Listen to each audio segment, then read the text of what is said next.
दोस्तों, आज की कहानी है एक ऐसे देश की जिसके पास दुनिया का सबसे ज्यादा तेल है, लेकिन वहां के लोग आज भी रोटी, दवा और नौकरी के लिए जूझ रहे हैं। और ये कहानी है अमेरिका और वेनेजुएला के बीच सालों से चल रहे उस टकराव की जिसने एक पूरे देश की दिशा बदल दी। वेनेजुएला दक्षिण अमेरिका का एक ऐसा देश था जो कभी अपनी समृद्धि के लिए जाना जाता था। यहां का तेल पूरी दुनिया में मशहूर था। एक समय ऐसा था जब लोग आरामदायक जिंदगी जीते थे।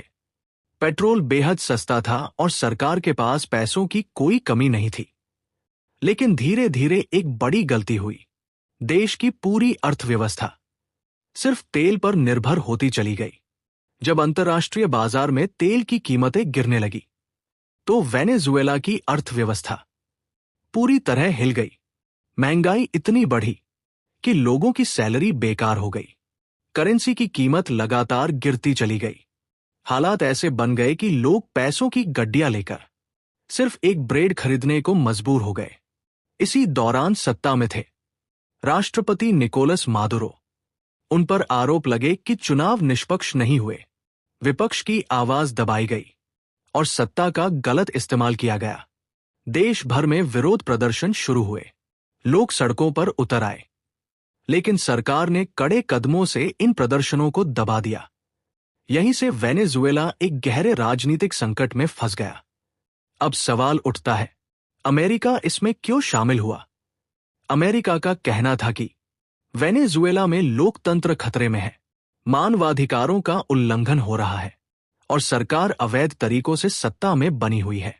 इसके बाद अमेरिका ने वेनेजुएला पर कड़े आर्थिक प्रतिबंध लगा दिए। तेल का व्यापार रोक दिया गया और सरकार को अंतर्राष्ट्रीय स्तर पर अलग थलग करने की कोशिश की गई। लेकिन आलोचकों का मानना है कि यह लोकतंत्र की चिंता नहीं, बल्कि तेल और सत्ता की राजनीति है। इन प्रतिबंधों का सबसे बड़ा असर सरकार से ज्यादा आम जनता पर पड़ा। खाने पीने की चीजें महंगी हो गई, दवाइयां मिलना मुश्किल हो गया और बेरोजगारी तेजी से बढ़ने लगी। मजबूरी में लाखों लोग अपना देश छोड़कर पड़ोसी देशों और अमेरिका की ओर भागने लगे। वेनेजुएला दुनिया के सबसे बड़े मानवीय प्रवासन संकटों में बदल गया। ये संकट अब सिर्फ अमेरिका और वेनेजुएला तक सीमित नहीं रहा। रूस और चीन जैसे देश वेनेजुएला सरकार के समर्थन में खड़े हुए, तो वहीं अमेरिका अपना दबाव लगातार बढ़ाता रहा। वेनेजुएला एक देश से ज्यादा वैश्विक राजनीति का मैदान बन गया। कई बार हालात इतने बिगड़े कि युद्ध का डर तक पैदा हो गया।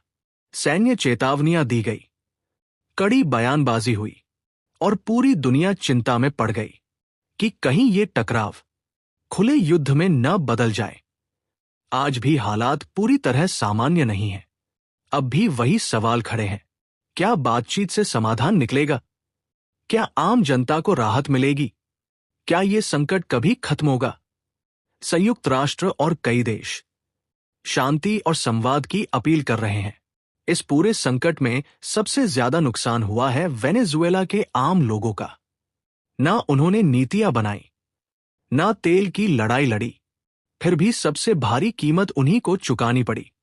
ये कहानी हमें ये सिखाती है कि जब ताकत, राजनीति और संसाधनों की लड़ाई होती है, तो सबसे पहले एक आम इंसान का सपना टूटता है। अगर आपको ये जानकारी उपयोगी लगी हो, तो वीडियो को लाइक जरूर करें, इसे ज्यादा से ज्यादा लोगों तक शेयर करें और ऐसे ही गंभीर और सच्चे कंटेंट के लिए हमारे चैनल को सब्सक्राइब करना न भूलें।